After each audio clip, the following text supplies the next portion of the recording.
Jadi kalau ada orang berbuat dosa, dia tadinya baik, lalu dia buat dosa. Sama syaitan dibuat supaya dosa itu tidak cukup di situ. Terus aja digerogoti sampai dia mengulanginya. Sekali zina, kamu sudah kotor, kamu sudah najis, sudah nggak diterima tobatmu. Supaya dia buat lagi. Makin banyak dia buat dosa, maka seperti iblis tadi, makin jauh dari rahmat Allah. Orang kalau sakit, ditusuk duri, tugasnya berhenti. Jangan tambah ditancap tuh duri. Orang buat dosa begitu, kena duri nih, makin ditekan sama dia, ya makin sakit lah. Cabut duri itu. Ada bekasnya, tapi sembuh. Kan gitu. Maka harus difahami bahasanya teman-teman. Kalau ada di antara kita tidak faham bahasa-bahasa seperti ini, lalu bahasa apa lagi yang akan disampaikan? Kalau peringatan Allah melalui lisan seseorang sampai pada kita dan kita sadar, itu positif. Kalau enggak, datang cobaan lebih berat loh. Kalau kita mau buat dosa, ada orang mau berzina, tiba-tiba pasangannya telepon, peringatan dari Allah datang, muncul rasa takut, dimatikan sama dia handphonenya. Tetap dia mau buat. Peringatan lebih besar lagi. Allah buat, tetangganya lewat, lihat dia, ada saja jalan, supaya dia berhenti sebenarnya. Enggak, makin saja. Masuk hotel, dilihat oleh orang, ada yang kenal, oh bapak ini ya, shh, diam.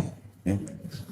Kasih duit, jangan bicara ya. Loh kok aneh ini loh. Loh peringatan-peringatan Allah datang tidak berhenti. Aneh betul. Hati-hati teman-teman sekalian. Jangan bermain di zona-zona yang berbahaya. Apalagi ada ancaman Allah. Nabi Muhammad SAW dalam sebuah riwayat selalu ulang-ulangin doa ini. Ya mukallibal qulub, tsabbit qalbi ala dinik. Wahai yang membolak-balikan hati, kokohkan hati itu dalam ketaatanmu. Ya, di atas agamamu. Maka karena seringnya diucapkan, kata Aisyah radhiyallahu anha, ya Rasulullah, kenapa anda begitu luar biasa mengucapin kalimat ini gitu? Padahal anda sudah diampuni dosa anda yang lalu, yang akan datang. Anda siapa? Seorang Nabi. Kok baca doa ini gitu? Apa kata Nabi SAW? Wahai Aisyah, siapa yang bisa mendapatkan jaminan kalau dia bisa tidak berubah sementara hatinya berada di antara jari-jari Allah, ya Allah bisa ubah keadaannya. Nabi Nuh alaihissalam pada saat anaknya tenggelam di depan matanya, lalu dia mengatakan, anakku naik. Allah ceritakan dalam surah Nuh, naik ke kapal ini supaya kau selamat. Enggak ayahku, saya akan selamatkan diriku ke atas gunung. Enggak bisa, siksaannya Allah sudah depan mata, kau mau selamat kemana? Enggak mau dengar anaknya. Akhirnya Allah mengatakan, maka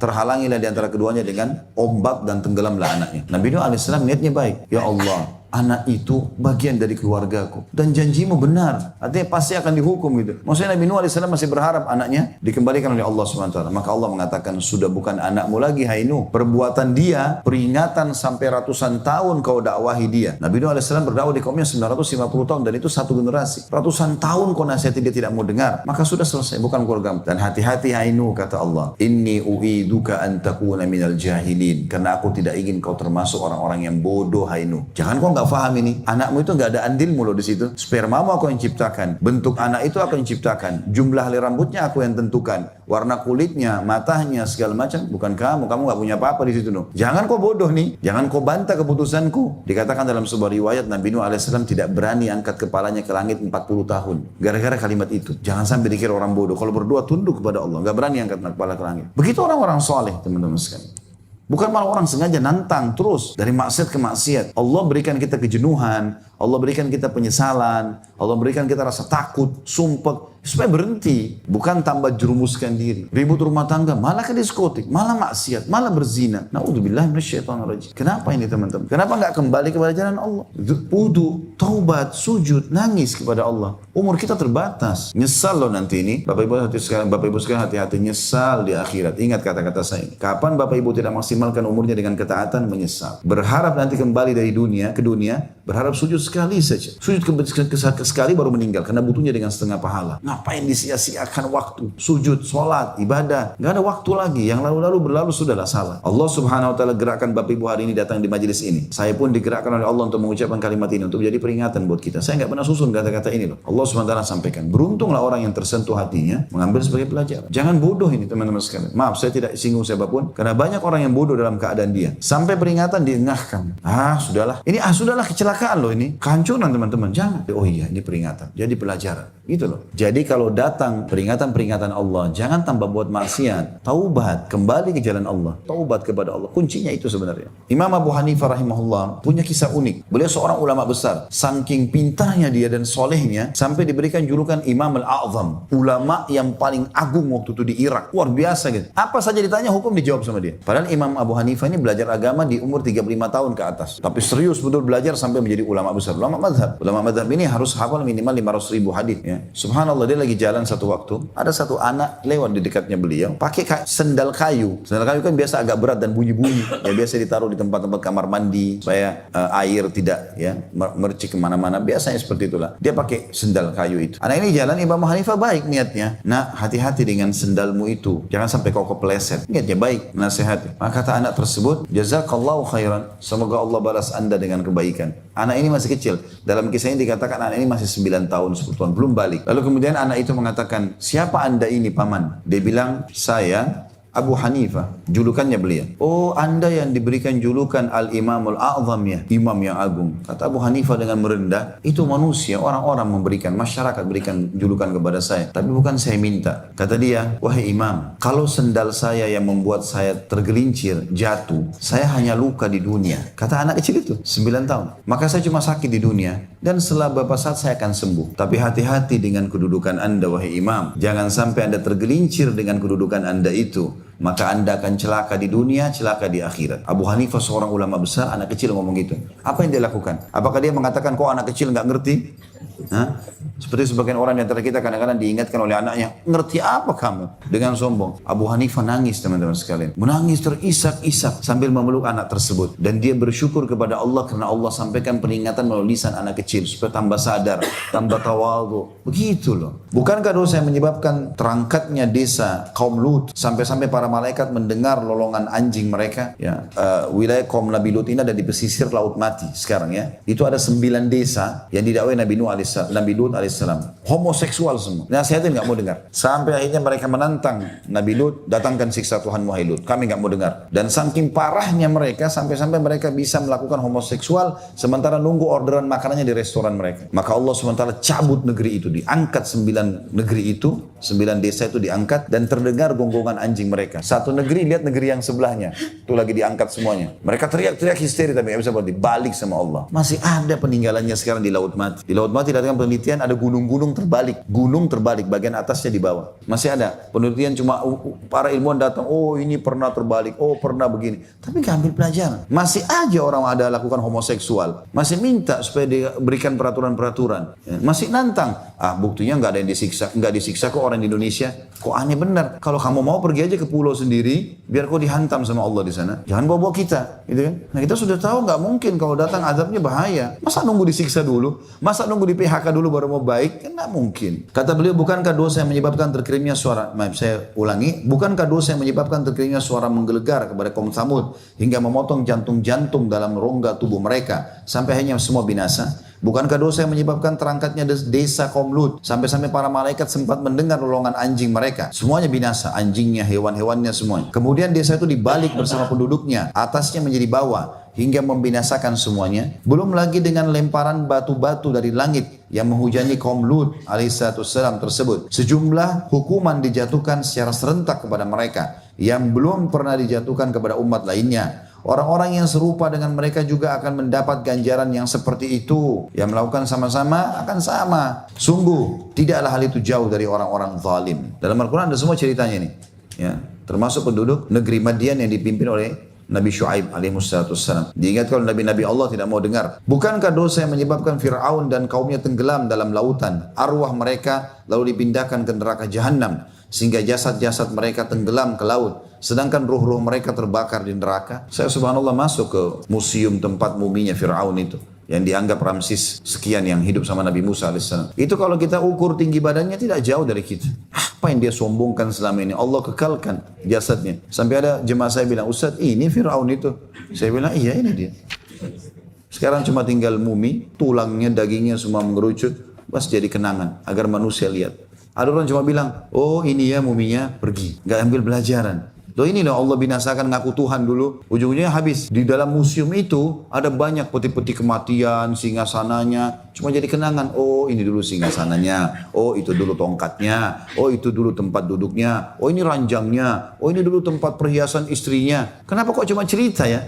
Bukan cerita ini. Ini fakta yang harus ambil pelajaran. Jangan ikuti langkahnya Fir'aun. Ya. Bukankah dosa yang menyebabkan Bani Israel ditimpa berbagai macam hukuman, terkadang dengan pembunuhan, perbudakan, hancurnya negeri, hadirnya para raja yang zalim, mengubah mereka menjadi kera dan babi, sampai akhirnya Allah yang maha berkah dan maha tinggi bersumpah dalam surah Al-A'raf 167, A'udzu billahi minasyaitonir rajim, la yab'atsanna 'alaihim ila yaumil qiyamati may yasumuhum su'al adzab. Bahwasanya sungguh dia Allah akan mengirim orang-orang yang akan menimpakan azab yang seburuk-buruknya kepada mereka, orang-orang Yahudi sampai hari kiamat. Karena orang-orang Yahudi ini sudah berapa kali Allah binasakan mereka, Allah siksa mereka. Yang paling masyhur kisahnya diperbudak oleh Fir'aun dan pengikutnya ya. Sampai kalau ada Bani Israel lewat, siapapun orang Mesir waktu itu suku Kipti, sukunya Fir'aun, mau tendang, mau pukul, mau ambil hartanya, mau perkosa perempuannya, bebas, nggak kena hukum. Terhina betul mereka. Tapi subhanallah Allah selamatkan dengan datangnya Musa, disuruh beriman. Begitu Allah selamatkan mereka, Fir'aun ditenggelamkan,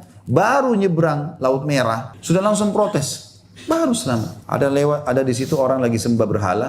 Mereka mengatakan, ya Musa, ij'alana ilahan kama lahum aliha. Wahai Musa, buatkan kami Tuhan-Tuhan seperti orang-orang itu punya Tuhan. Baru Allah selamatkan mereka. Mereka sudah minta begitu. Kemudian sampai lagi, protes, minta makanan, minta ini, minta itu pada Musa. Masih dipenuhi, tapi kufur. Sampai gunung Tur, dalam Al-Quran diceritakan Allah angkat. Lalu Allah ancam mereka. Kalau mereka tidak taubat, dihantamkan dengan gunung Tur. Gunung Tur ada sekarang, masih ada.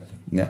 Yang Allah sebutkan Wat-Tur, wa kitabin mastur, surat khusus At-Tur. Itu ada Bani Israel pernah diangkatkan gunung itu mau dihancurin kepada mereka. Di zaman Musa AS. Karena kufurnya. Baru mereka tobat, kami nggak mau lagi Musa. Berapa waktu kemudian? Kufur lagi. Maka sekalian Allah turunkan dari firman-Nya. Ya, sampai sekarang Yahudi seperti itu. Terus saja. Tahu kebenaran tapi tidak mau beriman. Ya. Sekarang contoh yang lain Ibnu Qayyim kasih. Kata Nabi SAW, ketika aku dinaikkan ke langit pada peristiwa Isra dan Mi'raj, aku melihat satu kaum atau diperlihatkan satu kaum memiliki kuku dari tembaga. Kuku mereka dari besi, tembaga yang tajam-tajam, gitu kan. Lalu mereka mencakari, naudzubillah, muka-muka dan dada-dada mereka sendiri sampai hancur dengan kuku tersebut. Lantas aku bertanya, siapa mereka wahai Jibril? Maka Jibril alaihissalam menjawab, mereka adalah orang-orang yang memakan daging manusia atau berbuat ghibah dan menodai kehormatan mereka. Hadits ini menjelaskan kepada kita salah satu yang menjadi penyebab azab Allah SWT datang di kuburan. Nah, ini siksa kubur adalah orang yang suka menggibah. Dan menggibah adalah sengaja masuk ke wilayah orang lain. Bukan urusan dia. Kenapa fulan ini pakai baju coklat? Kenapa itu pakai baju biru? Kenapa pakai baju hitam? Pusing dengan keadaan orang. Kenapa si fulan beli mobil merek itu? Kenapa dia harus cat pagarnya ini? Pusing dengan keadaan orang. Akhirnya menceritakan itu kepada orang lain. Ghibah itu sesuatu yang dianggap aib dan ada pada orang itu dasarnya. Lalu diceritakan namanya ghibah. Itu dosanya seperti memakan daging bangkainya orang yang sedang diceritakan, gitu kan? Dan siksa kuburnya, dia akan mencakar wajahnya sendiri, dadanya sendiri. Rusak, kesakitan, Allah kembalikan lagi. Begitu terus sampai hari kiamat, sampai hari kebangkitan, gitu kan? Kalau tidak ada pada orang itu namanya fitnah. Lalu untuk apa masuk ke zona orang lain? Untuk apa? Kalau kita tahu sesuatu itu yang benar dari orang itu, kita dukung. Dia buat kebaikan, oh Masya Allah ya. Itu pun kalau kita ditanya orang lain, si fulan bagaimana? Oh setahu saya dia Masya Allah sholat. Kemudian kalau sebuah kemungkaran kita luruskan. Ya, ini jangan ya, nggak boleh misalnya. Karena itu haram dalam agama. Dan jangan ceritakan ke orang lain. Kalau teman-teman mau cari pahala di sisi Allah, kalau sudah nasihatin orang, jangan berharap lagi pamerkan kepada orang lain. Tuh si fulan, saya udah nasihatin tuh. Tuh si fulan, saya nasihatin. Enggak. Lillahi ta'ala, berarti tanpa pamrih. Nasihatin orang, kemudian tinggalkan. Nah, itu harus kita lakukan. Kalau niatnya karena Allah Subhanahu Wa Ta'ala. Beberapa kisah salafus saleh banyak berhubungan dengan masalah itu. Bagaimana mereka pada saat menasihati, mereka datang membisikkan, lalu mereka pergi. Mereka nggak bicara apa-apa. Ada seorang penasihat khalifah di zaman Sulaiman bin Abdul Malik. Dia lagi, Sulaiman bin Abdul Malik rahimahullah sedang mengundang orang dengan para tabi'in diundang pada saat datang. Ada satu orang datang, kemudian dia membisikkan ke kupingnya penasihat khalifah ini. Dia mengatakan, hati-hati kalau kamu sedang dekat dengan raja seperti ini. Kedudukanmu bisa membinasakanmu nanti. Semua akan ada hisabnya hari kiamat. Makanan yang kau hidangkan, minuman yang kau hidangkan, undangan yang kau sebarkan ini, semua ada pertanggung jawabannya. Lalu kemudian orang ini mengatakan, penasihat itu mengatakan, saya mendengarkan kata-kata tersebut seperti saya mendapatkan air dingin di kuping saya. Sesuatu yang mengingatkan saya luar biasa. Saya terus mengatakan, tambahkan dan nasihatmu. Tanpa saya melihat orang itu, belum tahu mukanya siapa. Terus dia mengatakan terus dengan nasihatnya, hati-hatilah, harta ini cuma akan ditinggalkan, akan ada pertanggung jawaban, jangan kau makan kecuali yang halal. Kalau harifah salah, nasihatilah selalu. Dia bilang, saya betul-betul menikmati nasihat itu, gitu kan. Begitu selesai saya dengar suaranya sudah nggak ada, saya sambil merenungi, sambil tetesin air mata, ini benar-benar ya mungkin saya salah mungkin gini. Begitu saya balik, orangnya sudah nggak ada. Saya cari orang itu, mana orang itu? Nggak ada. Orang nasihatin lillahi ta'ala, datang nasihatin pergi. Atha bin Abi Rabah seorang ulama tabi'in datang ke Hisham bin Abdul Malik, datang nggak minum setetes air pun, datang nasihatin. Wahai Amir Mu'minin, Anda diciptakan oleh Allah sendirian, lahir dari rahim ibu Anda sendirian, Anda beramal sendirian, Anda akan mati sendirian, Anda akan dihisab oleh Allah sendirian, dan Anda akan tentukan ke surga neraka sendirian. Tidak ada manfaatnya singgah sana ini, tidak ada manfaatnya orang-orang sekitar Anda dan juga harta-harta ini semua. Hisham bin Malik nangis khalifah sambil mukul-mukul tongkatnya ke karpet. Jazakallahu khairan, semoga Allah balas kau kebaikan. Lalu Atha bin Abi Rabah keluar dari istana. Keluar, kata temannya yang temani Atha bin Abi Rabah, demi Allah Atha masuk dan keluar tidak minum setetes air pun. Lillahi ta'ala nasihat. Ada orang diundang oleh pemimpin, oleh pejabat, makan dulu, minum dulu. Akhirnya perutnya kenyang, tenggorokannya, dahaganya sudah hilang, nasihatnya juga hilang. Nah iya. Udah susah dia bicara, ada jasa. Orang lillahi ta'ala datang, to the point bicara. Maaf, saya minta waktu sebentar. Saya tahu Anda melakukan begini dan begitu. 4 mata kita nasihati dia. Karena kata Nabi SAW, siapa yang menegur orang di depan umum, dia telah membinasakannya. Nasihati baik-baik. Begini. Saya pernah datang ke satu wilayah, subhanallah di Indonesia ini. Saya kagum dengan pemimpin wilayah itu. Kebetulan beliau seorang bupati. Lalu panggil saya setelah selesai ceramah, Ustaz, saya ingin bicara 4 mata. Baik, silakan. Panggil satu ruangan, dia bicara sama saya. Duduk. Ustaz, saya sengaja mau bicara karena saya merasa halal nggak kalau saya begini. Bagaimana pendapatan ini? Bagaimana saya harus menata kota ini? Bagaimana begini dan begitu? Saya bilang, menurut saya, ya saya tahu teori agama begini Pak, ya 1, 2, 3, 4, 5. Jazakallah khair. Kalau gitu saya akan lakukan, saya akan begini. Ini pemimpin yang luar biasa gitu. Saya pun merasa nyaman karena saya luasa nasihatin beliau dan minta dan berdua di ruangan. Bagus. Nasihatin orang berdua. Setelah itu pergi keluar. Udah selesai. Yang penting sudah sampai kepada mereka nasihatin. Jangan teriak-teriak depan orang sehingga membuat dia malu, sehingga membuat dia terhina, gitu kan? Nasihatin lillahi ta'ala, gitu kan? Maka harusnya begitu. Dan jangan pamer lagi. Karena hati-hati kalau sampai ada sesuatu yang kurang dari orang itu, maka bisa masuk dalam bab ghibah dan hukumannya berat. Ya, hukumannya berat. Kamu ghibah sekarang, kamu akan digibah besok. Kamu memfitnah sekarang, kamu akan difitnah besok. Kamu mencuri sekarang, kamu akan dicuri besok. Al jaza min jinsil amal. Balasan akan sesuai dengan kadar perbuatan seseorang. Harus hati-hati. Hadis yang terakhir yang kita bahas di sini, pada akhir zaman nanti,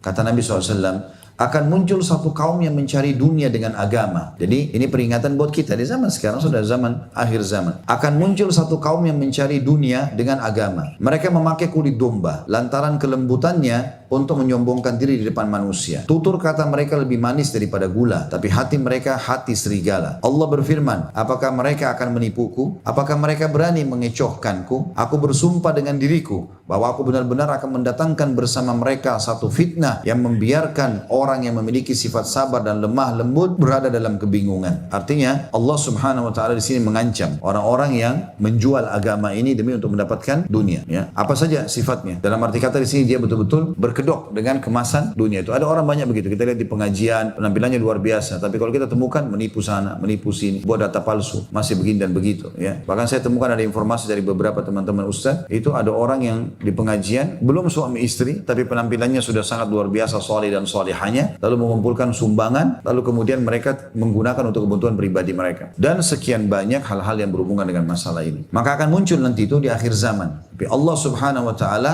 akan mengganggu mereka atau menghukum mereka dengan hukuman-hukuman yang membuat mereka dengan sendirinya orang sabar pun tidak bisa sabar lagi karena beratnya masalah itu. Ini peringatan dari Ali bin Abi Thalib apa yang beliau sampaikan tentang akhir zaman. Sudah banyak orang dari orang-orang yang memeluk agama ini, ya, kemudian mereka menjadi tokoh-tokoh dalam agama, malah mereka memperjualkan dunia atau agama ini untuk dunianya. Ya, dalam arti kata di sini mereka menunggangi itu untuk kepentingan-kepentingan mereka. Dinukil kepada kami kisah, ada seseorang yang mengisahkan dari Mesir, kisah Mesir. Ada seorang dai berceramah. Dia berceramah dan dia punya retorika yang sangat bagus sampai membuat jemaahnya pada nangis. Masalah sedekah. Sedekahlah gini-gini segala macam. Orang semua hanya mau sedekah. Termasuk yang hadir anaknya sendiri dalam masjid itu.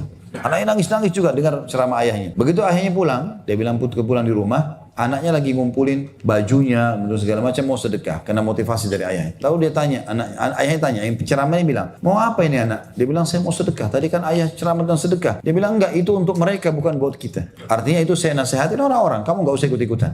Berapa banyak orang sekarang titelnya maaf agama, sarjana agama segala macam, ngaji enggak bisa, bekerja juga hanya sekedar kejar dunia, ya sogokan masih diterima dan segala macam pelanggaran terjadi. Kadang-kadang teman-teman satu kalimat yang terucapkan mungkin bisa jadi nasihat perbaikan, gitu kan? Kita nggak tahu demi untuk kebaikan ke depan. Kalau emang kita membawa nama agama, ya sudah bawa agama. Pakaian kita ini harus sama dengan hati kita. Kapan kita sudah pakai kopiah, pakai jilbab, Islam lah kelihatan. Jangan malah, makanya Allah SWT beri fitrah begini, pakai jilbab, tapi dia buat pelanggaran. Misalnya dia pacaran di depan umum, misalnya. Orang masih lihat, pakai jilbab ya, tapi kok begitu? Orang nilai, karena itu ada pakaian kebaikan di situ. Dia sekalian tidak pakai hijab mungkin lain, gitu kan? Maka itu terjadi aneh. Nah, ini yang dimaksudkan oleh Ali bin Abi Thalib. Akan datang nanti zaman seperti itu. Tapi banyak orang subhanallah menjadi faham agama, lalu menonjollah di pemerintah, kemudian tiba-tiba pemerintah berbuat zalim pun dia tidak mau tahu. Tutup mata udah. Kenapa? Karena diberikan jabatan sebagai ini, diberikan uang seperti itu, proyek seperti ini, menjual agamanya untuk dunianya. Ini nggak boleh sama sekali. Sama sekali. Subhanallah, Salamah bin Dinar rahimahullah. Sehingga saya namanya beliau. Kalau bukan ada ulama yang lain. Salah satunya dia atau Taus, ya pernah ada saya bahas itu di beberapa ceramah di YouTube. Tapi pernah satu waktu dia tahu khalifah ini agak sombong orangnya. Dia tahu agak sombong.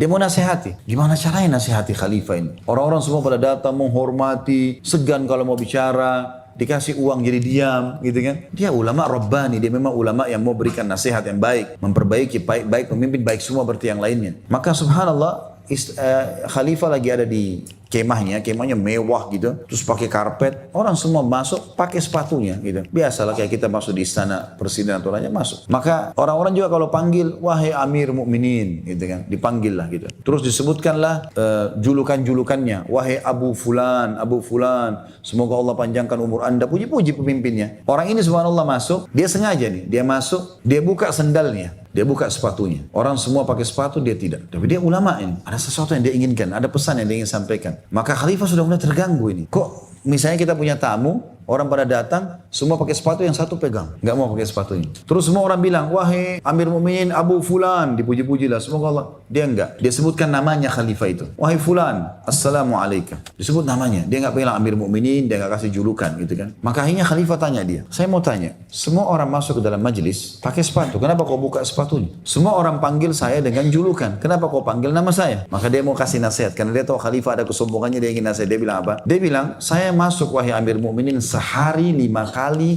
di rumah raja yang sebenarnya. Allah, masjid, saya buka sendal. Anda cuma raja dunia. Apa salahnya kalau saya buka sendal? Jadi dia bukan mau menghina ya, tapi dia ingin meluruskan. Nggak ada ketakutannya sama sekali untuk menasihati khalifah. Salah ya salah gitu loh. Tapi dia punya cara untuk menasihatin. Dan Anda perlu tahu, di dalam Al-Quran, Allah memanggil nabi-nabinya dengan nama. Ya Musa, Isa, dipanggil namanya. Ibrahim. Dan Allah memanggil musuh-musuhnya sama julukan. Abu Lahab, ya, Fir'aun. Itu kan julukan. Maka saya memanggil nama Anda karena saya hormati Anda. Padahal sebenarnya niatnya menyinggung. Setelah itu khalifah terdiam, baru menyadari, lalu kemudian beliau pamit. Assalamualaikum pulang. Enggak minum, enggak makan di situ keluar. Orang lillahi ta'ala menyampaikan. Ada ulama-ulama subhanallah seperti itu. Maka teman-teman sekarang kita lihat bagaimana para ulama yang betul-betul agama berbekas pada hidup mereka. Mereka menasihati karena Allah subhanahu wa ta'ala. Berbekas juga pada orang lain. Maka ini Allahu alam yang kita bahas pada pertemuan sekarang. Dan insya Allah kita akan lanjutkan lagi dengan bahasan yang lain atau lanjutan bahasan di pertemuan akan datang.